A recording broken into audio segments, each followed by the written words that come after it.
मोठा जर्नी आहे. मगाशी मी म्हटलं तसं की पहिलं ते चरित्र आलं रामदास प्रभुगावकरांचं.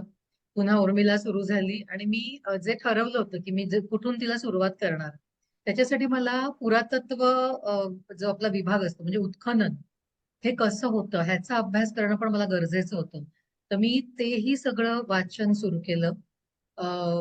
लकीली मला म्हणजे माझी मुलगी आहे जी लंडनला असते, तिची मैत्रीण स्वतः पुरातत्व संशोधक आहे. तर मी कॅथरीन ब्रिग्स म्हणून मी तिच्याशी बोलले की हे सगळं कसं होतं म्हणजे एक्सकॅव्हेशन होतं ते नक्की कसं होतं. तर आणि आता तिने मला खूप सारे इनपुट्स दिले. त्याच्यानंतर सीमा गोरे, सूरज पंडित ह्या लोकांशी मी बोलले की हे जे स्वतः त्याच्यामधले लोक आहेत त्यांच्याशी मी बोलण्याचा प्रयत्न केला आणि तिथून एका प्रवासाला सुरुवात झाली की ऍटलिस्ट ती कशी येणार आहे, कुठे मला ती भेटणार आहे, हा एक प्रवास तिचा निश्चित झाला.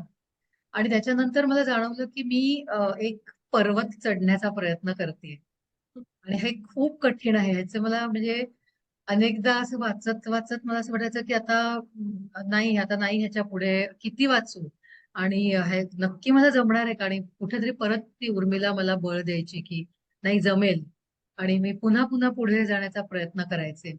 तर मी अगदी म्हणजे आपले प्राचीन जे हे आहे खगोलशास्त्र, त्या प्राचीन खगोलशास्त्रावर अगदी ग्रंथ वाचण्याइतकी काही माझी पात्रता नाही, पण त्याच्यावर अनेक व्हिडिओज उपलब्ध आहेत. डॉक्टर निलेश ओकांचे व्हिडिओज आहेत. पवी वर्तक, डॉक्टर पवी वर्तक हे अतिशय एक खूप लर्नेड माणूस होऊन गेला, तर त्यांची अनेक पुस्तकं आहेत. तर रामायणावर खास त्यांनी वास्तव रामायण नावाचं पुस्तक लिहिलंय, ते मी वाचलं. असे अनेक संदर्भ गोळा केले, कारण मी म्हटलं तसं की कोविडचा काळ होता, मला सगळी पुस्तकं मिळणं शक्य नव्हतं, मग मी काही पीडीएफ मिळवून वाचल्या. ह्याच्यातनं मी तेव्हाच्या खगोलशास्त्राविषयी पण म्हणजे हे खरंच होतं का, हे घडलं होतं का आधी पहिली गोष्ट, हेही शोधण्याचा प्रयत्न केला. त्याचा भूगोल म्हणजे आपण नुसतं म्हणतो अयोध्या, मग काय मिथिला, अरे पण ते कुठे होते, तिथे कुठल्या नद्या होत्या, कुठले पर्वत होते, तिथे हवामान कसं होतं, तिथे राहणीमान कसं होतं, तिथे भाषा कशी होती. आणि मी गंमत आणि मी कौतुक नाही सांगत आहे माझं, मी मैथिली भाषेचा सुद्धा अभ्यास केला. वा. अयोध्येतल्या भाषेचा थोडा अभ्यास केला. ह्याच्यात मला माझ्या पेशंट्सची माझी स्टाफ होती तिची मदत झाली. हे सगळ्यांची नावं आहेत पुस्तकामध्ये, अॅक्नॉलेजमेंट मध्ये. तर मी मैथिली गाणी ऐकली आणि मैथिली गाण्यांमध्ये सुद्धा तिकडे म्हणजे मिथिला हे सीतेचं माहेर, सीता हम्म. उर्मिला या सगळ्यांचं ते माहेर आहे. तर मिथिलेमध्ये रामाला अ, ओव्यांमध्ये किंवा त्यांची गाणी आहेत महिलांची, त्याच्यात त्याला चक्क शिव्या दिलेल्या आहेत. म्हणजे राम हे महान व्यक्तिमत्व आहे हे त्यांनाही माहिती आहे, त्यांना काही माहित नाही असं नाही, पण त्यांना इतका राग सुद्धा आहे. आणि आपल्याकडे सुद्धा अशा काही ओव्या लिहिल्या गेलेल्या आहेत की राम म्हणू राम नाही सीतेच्या तोलाचा, राम म्हणू राम नाही सीतेच्या तोलाचा, हिरकणी सीतामाई राम हलक्या कानांचा. अरे. तर असं आपल्याकडे सुद्धा ओवी आहे आणि तशा अर्थाच्या मिथिला भाषेमध्ये म्हणजे आमचा जावई कसा लबाड निघाला वगैरे अशा अर्थाच्या ओव्या आणि अच्छा. लोकगीतं आहेत. तर मी ह्यांचाही अभ्यास केला. मी मिथिलेत लग्नाच्या काय परंपरा आहेत, कारण लग्न मिथिलेत झालं ना राम आणि हम्म. सीतेचं. हम्म. तर त्या त्यांच्या काय परंपरा होत्या ते माझ्या इथपासून मी इतका बारीक अभ्यास केला, म्हणजे इतके डिटेल्स मी आणू नाही शकले कादंबरीत, कारण शेवटी मर्यादा असतात, शब्दांची मर्यादा असते, पृष्ठ संख्येची मर्यादा असते. पण मी अभ्यास का केला की ते खरं माझ्यातनं उमटावं, ते लग्न लागतंय असं लोकांना वाटावं, वाचकांना वाटावं आणि ती अनुभूती मला देता यावी. आता रामाचं स्वयंवर रामसीतेचं कोणीच पाहिलं नाहीये, पण मला ती अनुभूती देता आली पाहिजे त्यांना, आणि म्हणून मी तो इतका बारीक बारीक बारीक अभ्यास केला. म्हणजे त्यांचे कपडे कसे असतील, तेव्हा फुलं कुठली असतील, माळ कसली घातली असेल गळ्यात, ती जी काय स्वयंवराला माळा असतील त्या कसल्या घातल्या असतील, हो ना, आत्तासारख्या हारवाल्याकडून तर आणल्या नसतील. नाही. म्हणजे इतका त्याच्या मी ते बारीक अभ्यास केला त्यांचा की ह्या राजघराण्यातल्या मुली होत्या, मग त्या कशा वाढल्या असतील, त्यांच्या राजदरबारात कोण असेल, त्यांचे मेंटॉर्स कोण कोण असतील. तत्वज्ञानाविषयी अभ्यास करायला मी दासबोध वाचला, दासबोधावरचं निरूपण वाचलं, प्राध्यापक के व्ही बेलसर यांचं. तर म्हणजे मला ते सगळं कळलं पाहिजे की हे काय कसं ती शिकली असेल, उपनिषदातले दाखले हे मला वाचल्याशिवाय कसे कळणार. तर त्यामुळे इतका तो माझा असा बारीक बारीक बारीक अभ्यास चालू होता. त्याच्यामध्ये माझ्या मिस्टरांचा जो हे झाला फक्त तिच्यासाठी, ज्याचा आता तुम्ही उल्लेख केलात, ते पुस्तक आलं मध्येच. कारण तो निर्णय लागला 2021ला आणि वाचकांकडनंच मागणी यायला लागली की आम्हाला हा सगळा प्रवास एकदा जाणून घ्यायचा आहे. तर पुन्हा बिचारी उर्मिला उपेक्षित झाली. फक्त तिच्यासाठी पुस्तक आलं आणि त्या काळात मी इतका अभ्यास केला की ह्या पुस्तकाचा अभ्यास, कटे सुद्धा खूप अभ्यासपूर्ण पुस्तक आहे फक्त तिच्यासाठी. खूप हम्म. रेफरन्सेस मला वाचावे लागले.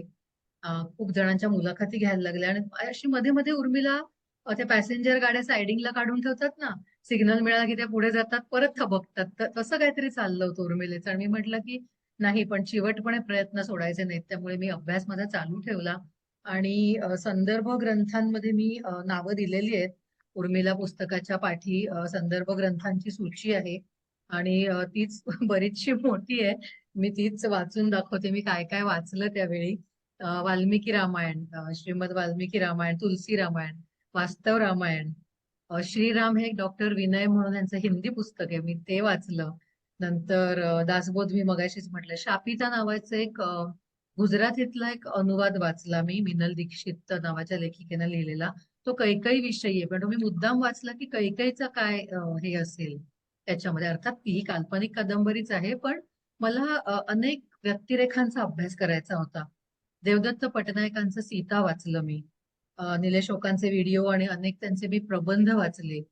नंतर साकेत वाचलं मी. मैथिली शरण गुप्तांनी साकेत लिहिलंय उर्मिलेवर, उर्मिलेच्या व्यथेवर, दीर्घकाव्य आहे ते. ते वाचलं. शरद तांदळेंचा रावण वाचला. गीत रामायण आपल्या गदी माडगुळकरांचं मी गाणी ओळ टू ओळ म्हणजे वाचली ती प्रत्येक, किती समजून घेण्यासाठी. कारण आज त्यांनी पण एक मोठा अभ्यास करून गीत रामायण लिहिलंय म्हणून. नंतर jewels and jewellery in early Indian archaeology and literature, दागिन्यांचा अभ्यास केला. म्हणजे मला कधी हो. कधी वाटायचं हे फिजूल आहे का हे सगळं. म्हणजे माझे जे कुटुंबीय म्हणजे ते बघत होते सगळा माझा स्ट्रगल आणि ते म्हणाले की अगं काय किती अभ्यास चाललाय, तू उर्मिला स्वर्गात आणायची का काय तुला खाली. तर म्हटलं नाही, पण ते डिटेलिंग महत्वाचं आहे. मला ती एक स्त्री आहे, ती राजघराण्यातली स्त्री आहे आणि माझी उर्मिला मला जशी मांडायची होती ती हौशी असणार आहे. ती एक रसरसलेलं एक कॅरेक्टर आहे ती. तर मी त्या दागिन्यांचा अभ्यास केला. भूमिकन्या सीता नाटक पुन्हा मिळवून वाचलं. अनेक वेबसाईट्स धुंडाळल्या, कारण पुरातत्व खात्याच्या काही वेबसाईट्स आहेत त्या धुंडाळल्या आणि असं अनेक अनेक अनेक अभ्यासांमधनं ती उर्मिला साकार व्हायला लागली. मला वाटतं ती अशी एक उर्मी दाटून आली आणि त्याच्यातनं ती उर्मिला आली. माझे मेंटॉर इब्राहिम अफगाण सरांनी मला वेळोवेळी एक तर धीर दिला. दुसरी गोष्ट, अनेक मटेरियल्स ते सुद्धा माझ्याकडे पाठवत राहिले की इकडे असं छापून आलं होतं, तिकडे हे आलं होतं, हे वाचा ते वाचा. त्याच्यातनं त्यांनी अनेक मला कविता पाठवल्या. इलाही जमादार, बाबा बोरकर, कवी ग्रेसांची कविता जी आपल्या अर्पण पत्रिकेमध्ये आहे. तर अशा सगळ्याचे मी अभ्यास करत गेले किंवा आतापर्यंत रामायणावर कोणी कोणी काय काय लिहिलं आहे त्याचा अभ्यास करत गेले. आणि त्याच्यातनं हे सगळं म्हणजे मला ती जिवंत करायची होती उर्मिला. आणि मला मला नेहमी असं वाटतं की as a writer you should not जज, यू शुड अंडरस्टँड. म्हणजे नुसतं जजिंग नाही हे झालं पाहिजे. व्हेरी माझ्या ट्रू. मला ती ती माझ्यात उतरली पाहिजे. म्हणजे ही ऑफकोर्स प्रत्येकाची स्टाईल असते. कारण मी जेव्हा माझ्या सासऱ्यांचं चरित्र लिहिलं, D K Datar the violin sing, आता मी काही व्हायोलिन वादिका नाहीये, पण मी व्हायोलिनचा प्रचंड अभ्यास केला. मी व्हायोलिन ऐकत होते, दिवस रात्र मी व्हायोलिन ऐकत होते का ते माझ्यात झिरपावं म्हणून. तर हम्म. तसाच मी उर्मिलेचा अभ्यास केला. त्याच्या जे जे काय उपलब्ध आहे ते ते सगळं वाचलं. नंतर मी तिचं एक व्यक्तिचित्र रेखाटलं. की आमचे सर नेहमी सांगतात की व्यक्तिचित्राला एक प्रश्न विचारा, प्रश्नावली निर्माण करा. तर अशी आमची एक साधारण माझी 300 प्रश्नांची मी एक प्रश्नावली काढलेली की ती ती बापरे. काय की ती कशी असेल, म्हणजे ती कशी उठेल, कशी बोलेल, तिची भाषा कशी असेल, ती ती वळली तर ती कशी वळेल, ती गरिबांशी कशी वागेल, ती श्रीमंतांशी कशी वागेल, ती काय खाईल, तिला काय आवडेल, ती काय बनवेल, ती नवऱ्याशी कशी वागेल, ती सासूशी कशी वागेल. असं असं 300 प्रश्न होते त्या प्रश्नावली आणि मी त्या कॅरेक्टरला प्रश्न विचारत गेले. त्याच्यातनं तिचं कॅरेक्टर उभं राहिलं. म्हणजे कुठलीही कादंबरी किंवा काही कथा लिहिताना सगळ्यात महत्वाचं असतं ते कॅरेक्टर बिल्डिंग, आणि मला असं वाटतं उर्मिलेचं कॅरेक्टर बिल्डिंग मी तसं करत गेले. आणि असं मला वाटतंय की ते उतरली आहे ती खरी खरी. आणि मी म्हटलं तसं की तिला वर्तमानाशी जोडायचं होतं. कुठेतरी अतिप्राचीन भूतकाळ, की आता जो काही जण तो विवादास्पद ठरवतात की असं नव्हतंच, इथपासून सुरुवात होते. मला त्या वादातही पडायचं नव्हतं. मला स्वतःला असं वाटतं की ह्या ज्या कथा आहेत ना, ह्या पौराणिक कथा, ह्या शाश्वत झाल्या. म्हणजे आता 200 रामायण आहेत अनेक भाषांमध्ये. कंबोडियात सुद्धा रामायण पोचलंय. ते उगीच पोचलं असेल का? काहीतरी त्याच्यात असणार ना. तर ते ते होतं का नव्हतं, तर मला माझं म्हणणं आहे ते होतं. आणि आता ते खरं तर सिद्धही झालंय की ते होतं, हे घडलून गेलेलं आहे. आणि माझ्या मते ही सगळी माणसंच होती. आणि ती अशी काही काळी पांढरी वाईट चांगली अशी नाही, ती ग्रे होती. त्यांच्यात अनेक शेड्स होत्या. आणि ही सगळी माणसं होती, पण त्यांनी इतकं ग्रेट काम केलं की आपण त्यांना देव म्हणायला लागलो. अशी माझी फिलॉसॉफी आहे. म्हणजे त्यांना देवत्व तेव्हाच्या कुठल्या तरी माणसांनीच दिलं. आणि ते त्यांचं काम इतकं हे होतं, लोकोत्तर होतं. की कोणी म्हणतो, राम कृष्ण, जी काय आपण हे पौराणिक कॅरेक्टर्स आहेत असं मानतो. म्हणजे फॉर दॅट मॅटर महाभारत, त्यातले जे सगळे आहेत, आता पांडव, हे हे सगळेच जण लोकोत्तर होते. त्यांनी लोकोत्तर काम केलं. तर अशांच्या ह्या ज्या कथा तेव्हा सांगितल्या गेल्या, तेव्हा मला वाटतं मौखिक परंपरेने त्या सांगितल्या गेल्या. पण त्यांना अर्थात त्यात मग पुढे खूप मिर्च मसाला घातला गेला, त्यात असेल ना, त्याच्यात अजून त्याच्यावर पुटं चढली असतील. पण म्हणून मूळ नाही आहे असं माझं म्हणणं नाहीये.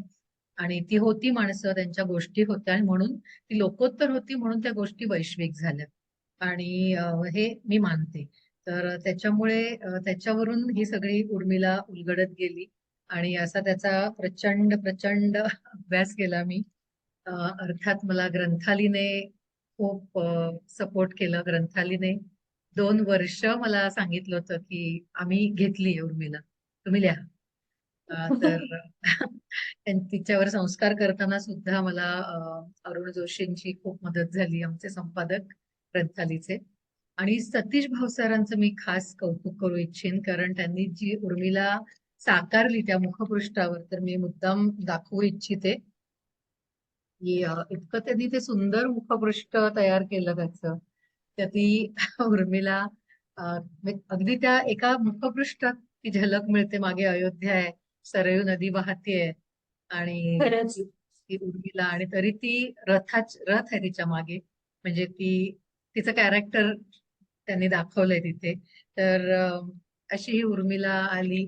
खूप कठीण गेलं मला लिहायला. आणि पुन्हा एकदा मी कौतुक नाही करत माझं, पण मी 8 ड्राफ्ट केलेत उर्मिलेचे. हो.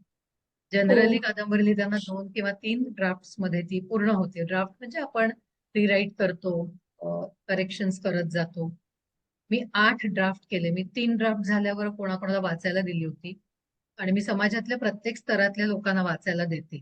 म्हणजे अगदी अभ्यासू, संशोधक, तत्ववेत्ते, टीकाकार, सामान्य गृहिणी, ह्या सगळ्यांना मी त्या वाचायला दिली. आणि पुन्हा पुन्हा त्याच्यात मी रिफाईन करत गेले तिला. आणि 8व्या ड्राफ्टला मला असं की yes, now she is ready two is face the ready. World. असं झालं. आणि त्यामुळे असे अनेक टप्पे पार करत माझी उर्मिला आली. आणि छान स्वागत होतंय तिचं सगळीकडे, सांगा ती.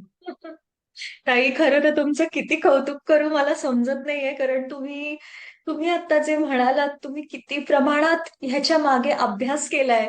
स्वतः एक एक एक एक पुस्तक वाचून, म्हणजे तुम्ही किती डीपली इन्व्हॉल्ड होता या पूर्ण जर्नीमध्ये, हे खरंच आम्हाला कळतंय. आणि त्याचंच हे आउटपुट आज आपल्या हातात आहे.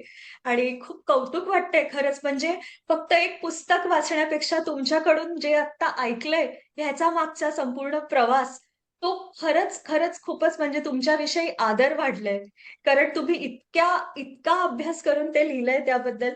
आणि तुमचा एक विचार मला खरंच आवडला. आपण म्हणतो मायथॉलॉजी, त्या शब्दच आहे तो मिथ. मिथ म्हणजे इट्स नॉट रिअल.